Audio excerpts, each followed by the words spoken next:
بسم اللہ الرحمن الرحیم الحمد للہ رب العالمین والصلاة والسلام على سید الانبیاء والمرسلین وعلى آلہ واصحابہ اجمعین اما بعد فقد قال اللہ تبارک وتعالی فی القرآن المجید والفرقان الحمید اعوذ باللہ من الشیطان الرجیم بسم اللہ الرحمن الرحیم والذین آمنوا واتبعتهم ذریتهم بإیمان الحقنا بهم ذریتهم وما ألتناهم من عملهم من شیء کل امرئ بما کسب رہین صدق اللہ مولانا العظیم وقال النبی صلی اللہ علیہ وسلم ان اللہ عز وجل یرفع للمؤمن من ذریته وإن كانوا دونه في العمل ليقر الله بهم عينه وقال النبي صلى الله عليه وسلم إن الله عز وجل ليرفع الدرجة للعبد الصالح في الجنة فيقول يا رب أنى لي هذه فيقول باستغفار ولدك لك او كما قال عليه الصلاة والسلام۔ میرے محترم بزرگوں اور دوستوں، ہم اور آپ یہ سمجھتے ہیں کہ اللہ تبارک و تعالی نے جو ایمان، جو دین اور جو شریعت ہم سب کو محض اپنے فضل و کرم سے عطا فرمائی ہے، وہ اپنی ذات تک اور اپنے آپ کی نفع رسانی تک محدود ہے، حالانکہ ایسی بات نہیں ہے۔ ایک مومن اور ایک مسلمان، ایک دیندار اور ایک شریعت پر چلنے والا آدمی جس طرح سے وہ اپنی دنیا کو اور اپنی آخرت کو کامیاب بناتا ہے،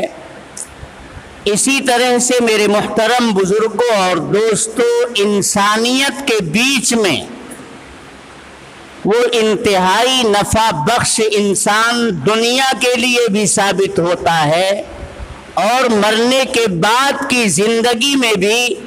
اس کے اثرات نمایاں ہوں گے، دیکھے جائیں گے۔ قرآن اور احادیث میں یہ باتیں پوری وضاحت کے ساتھ ملتی ہیں۔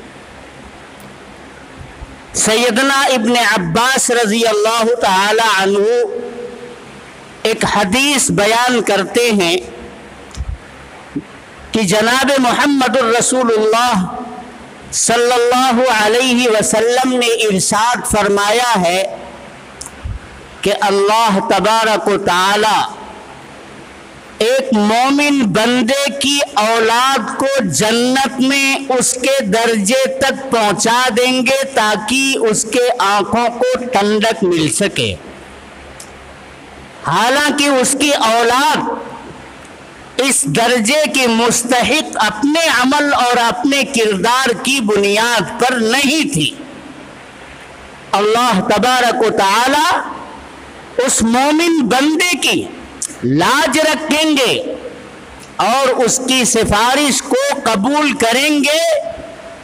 جب اسے تلاش اور جستجو جنت میں ہوگی کہ دنیا کے اندر ہماری یہ اولاد ہماری آنکھوں کی ٹھنڈک تھی، یہ ہمارے گرد و پیش چلتی پھرتی گھومتی تھی اور ہمارے دل کو ایک سکون، ہماری آنکھوں کو انہیں دیکھ کر کے ایک ٹھنڈک ملا کرتی تھی۔ آج وہ ہماری نظروں سے اوجھل ہیں۔ بار الہ ہمارے بچے کہاں ہیں؟ ہمارے ماں باپ کہاں ہیں؟ ہمارے بھائی بہن کہاں ہیں؟ ہمارے دوست اور احباب کہاں ہیں؟ صرف ایک شرط پر اللہ تبارک و تعالی اس کی تمناؤں کو اور اس کی خواہشات کو پورا کریں گے۔ وہ شرط یہ ہے کہ اس کی اولاد مومن ہونی چاہیے، ایمان اس کے اندر ہونا چاہیے، اس لیے کہ ایمان کے بغیر تو آدمی اس مجلس میں شرکت کی اہلیت ہی نہیں رکھتا۔ اس کی مثال یوں سمجھیے کہ جو آدمی ایمان سے عاری ہے، گویا اس کے جسم پر کپڑا تک نہیں ہے، وہ بالکل برہنہ اور ننگا ہے۔ ایک ننگا آدمی کسی مجلس کے اندر شرکت میرے دوستو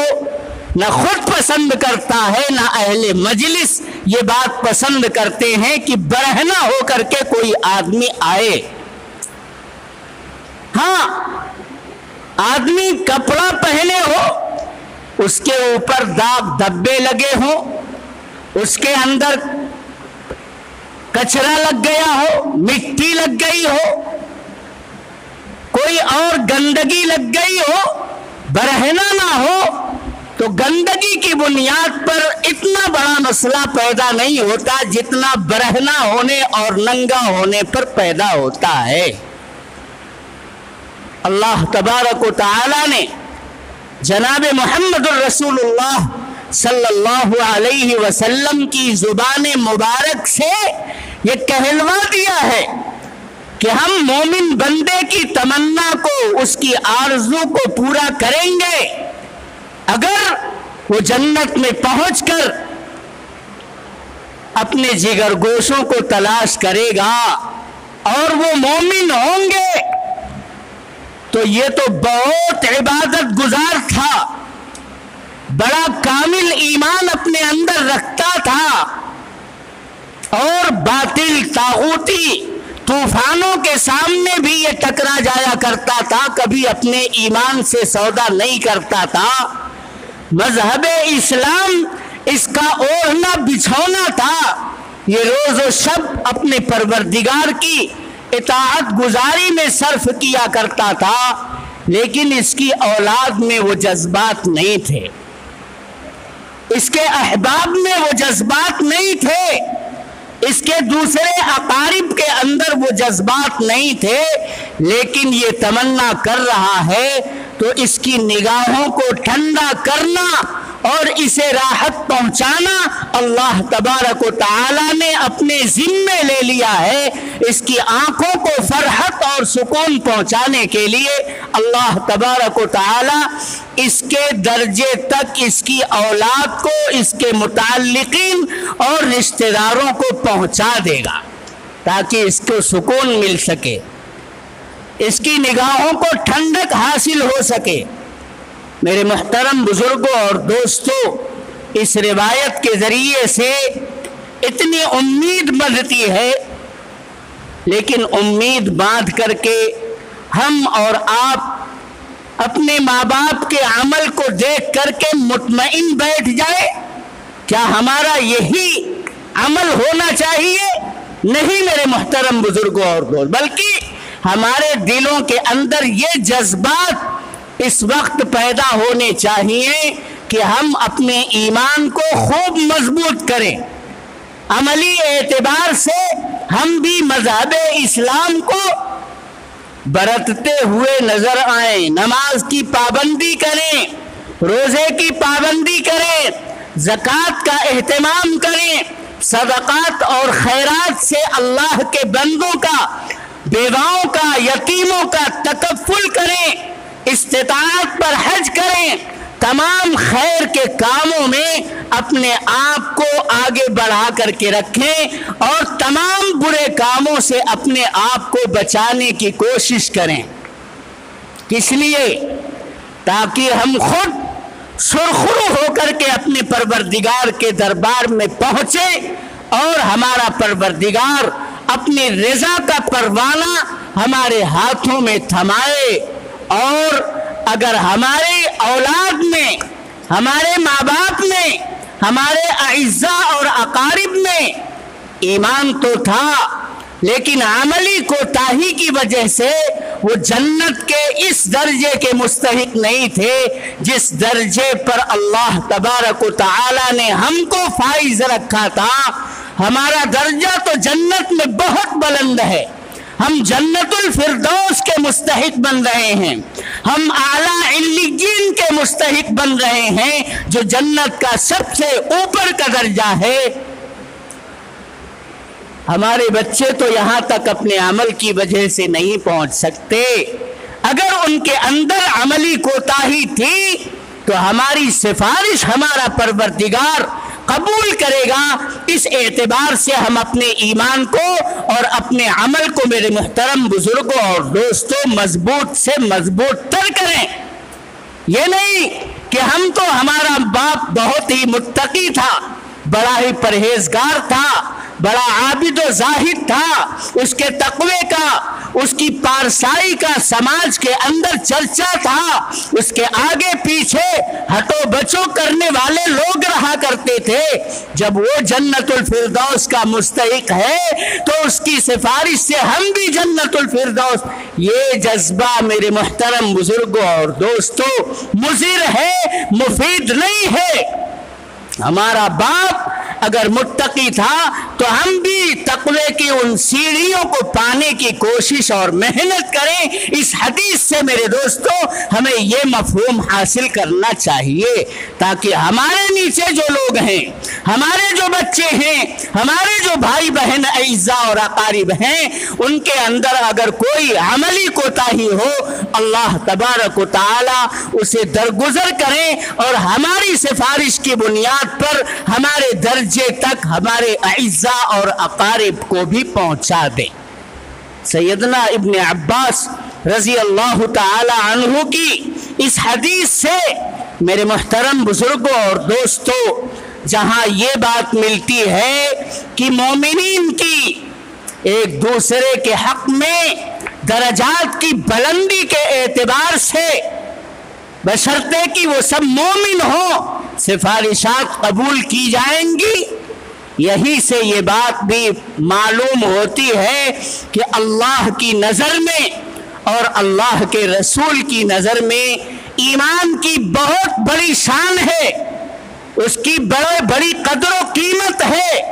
اور یہ بھی پتہ چلتا ہے کہ اس معاملے میں تمام انسانیت یکساں مراتب اور مقامات کی حامل نہیں ہوتی، سب کا ایمان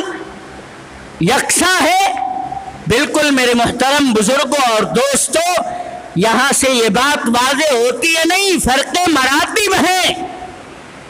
ہر انسان کا اپنا ایک معیار ہوتا ہے، اپنا ایک مرتبہ ہوتا ہے۔ اللہ کی بڑائی، بزرگی اور برتری کا کسی آدمی کے اندر اتنا احساس ہوتا ہے کہ اس کی بڑائی کو سوچ کر کے اس کے شانے کے گوشت تھرانے لگتے ہیں، اس کے بدن پر کپ کپی طاری ہو جاتی ہے، اس کی زبانوں میں میرے دوستوں لغزش پیدا ہو جاتی ہے، اس کا پاؤں تھرانے لگتا اور کانپنے لگتا ہے۔ اللہ کی بزرگی، بڑائی اور اس کی گرفت کا احساس ہوتے ہی دل اور آنکھ سب میرے دوستوں بھر جاتے ہیں، آنکھوں سے آنسو چھلکنے لگتے ہیں۔ اور کبھی اللہ تبارک و تعالیٰ کی نعمتوں کا، جنت کی نعمتوں کا میرے دوستو جب اسے خیال آتا ہے تو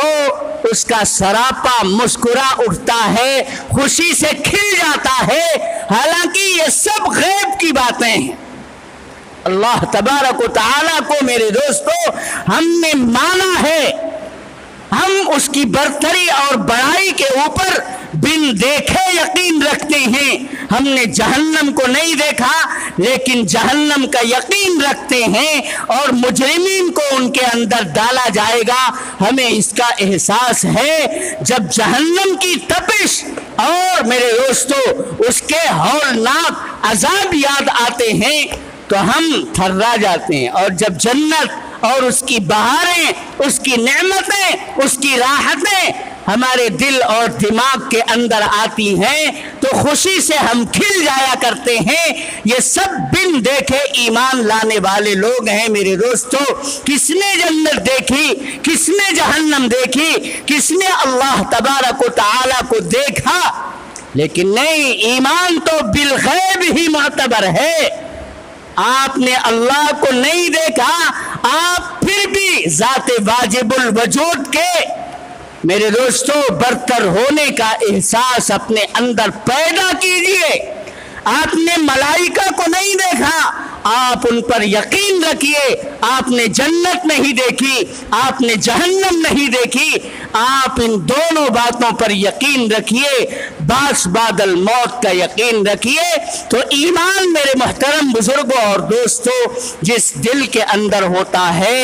وہ بڑی قدر والا دل ہوتا ہے، اس کی بڑی قیمت ہوتی ہے، اس کی بڑی اونچی شان ہوتی ہے۔ اور اس سلسلے میں لوگوں کے اندر فرق ہوتا ہے، ہر ایک کا ایمان یکساں نہیں ہوتا۔ ایمان ہی میرے محترم بزرگوں اور دوستوں خیر کے کاموں کی طرف دعوت دیتا اور بلاتا ہے۔ جس دل کے اندر اللہ کی گرفت کا اور اس کی پکڑ کا، باس بعد الموت کا احساس ہوتا ہے، وہ کبھی اپنے قدم کو برائیوں کی طرف لے کر کے نہیں جاتا۔ اس کا ایمان اس کے پیروں کے اندر بیڑیاں لگا دیتا ہے، اس کے ہاتھوں میں زنجیریں لگا دیتا ہے کہ نہیں،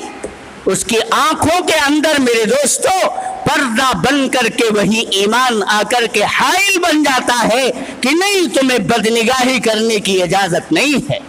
تمہیں اپنے پیروں سے چل کر کے گندا کام کرنے کی اجازت نہیں ہے، تمہیں اپنے ہاتھ کو کسی پر ظلم ڈھانے کے لیے بڑھانے کی اجازت نہیں ہے، تمہیں اپنے دل اور دماغ کے اندر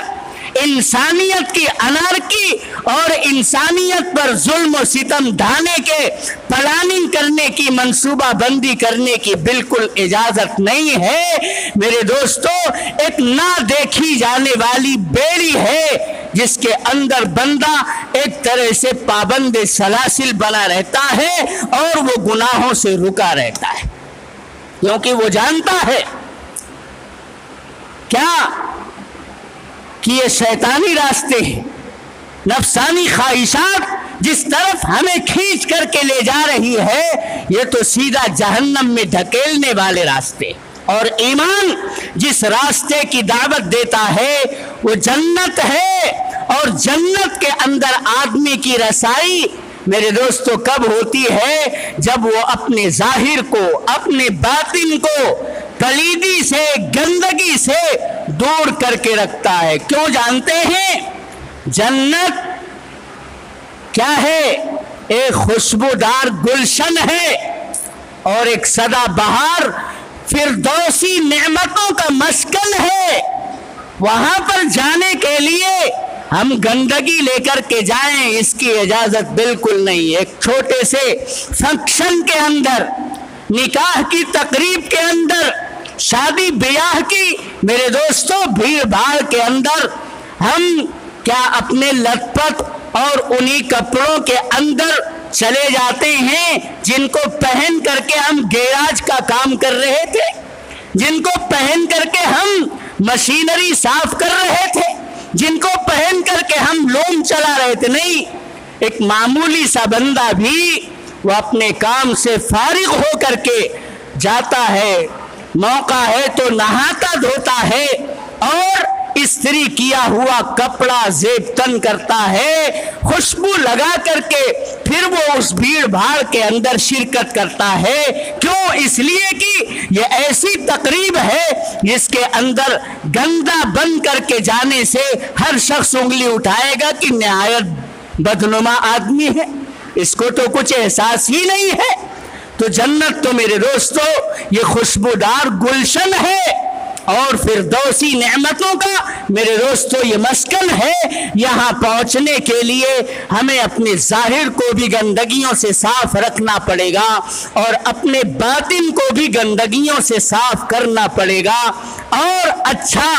لباس زیب تن کر کے جانا پڑے گا، دل کو ایمان سے چمکانا پڑے گا اور اپنے جسم کو،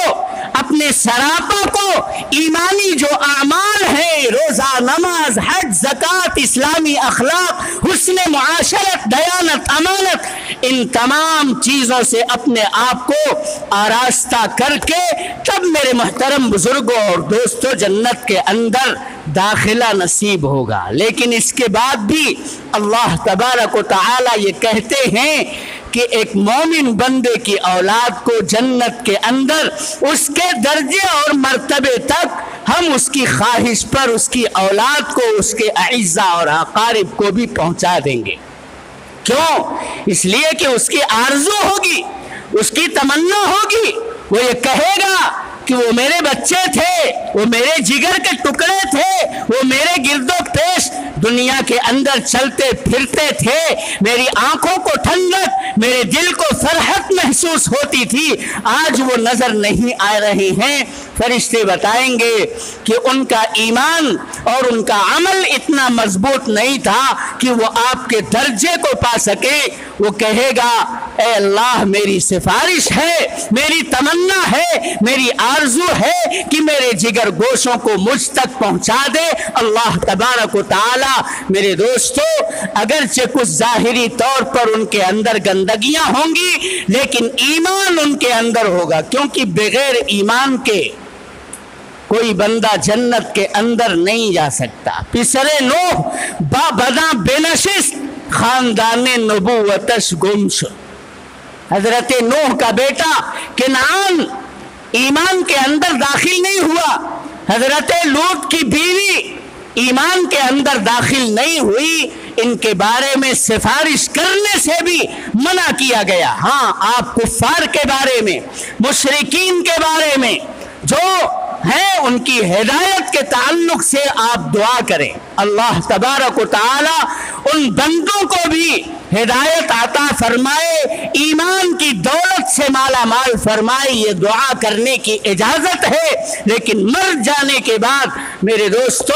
اب انہیں جنت میں داخل کرانے کی اجازت نہیں ہے، سفارش کی بھی اجازت نہیں۔ اللہ تبارک و تعالی نے ہمیں ایمان کی دولت سے نوازا ہے، میرے دوستو ہم اس کی قدر و قیمت کو پہچانیں، ہم اپنے آپ کو بھی بنائیں اور اپنی اولاد کو بھی اس تعلق سے خوب آراستہ اور پیراستہ کرنے کے لیے جد و جہد کریں۔ اللہ تبارک و تعالی نے جنت کو بنایا ہے، جہنم کو بنایا ہے۔ جنت کس کے لیے ہے؟ اللہ تعالی نے کہا کہ ہم دوسری حدیث حضرت ابو ہریرہ رضی اللہ تعالی عنہ کی میں نے پڑھی ہے، اس کا مضمون بھی یہی بتاتا ہے، لَيَرْفَعُ الدَّرَجَةَ لِلْعَبْدِ الصَّالِحِ فِي الْجَنَّةِ۔ اللہ تبارک و تعالی صالح یعنی ایمان والے بندے کے لیے، صالحیت جانتے ہیں کس کا نام ہے؟ ایک آدمی بغیر کسی غرض کے، بغیر کسی مالی مفاد کے، بغیر کسی عہدہ اور منصب کی لالچ کے، بغیر کسی ریا اور نمود کے، خالصتاً لوجہ اللہ، اللہ تبارک و تعالی کی رضا جوئی کے لیے اگر میرے دوستو اعمال اسلام کو انجام دیتا ہے تو اس بندے کو عبد صالح کہا جاتا ہے۔ ہم نماز پڑھ رہے ہیں لیکن دکھاوے کے لیے پڑھ رہے ہیں، روزہ رکھ رہے ہیں، مال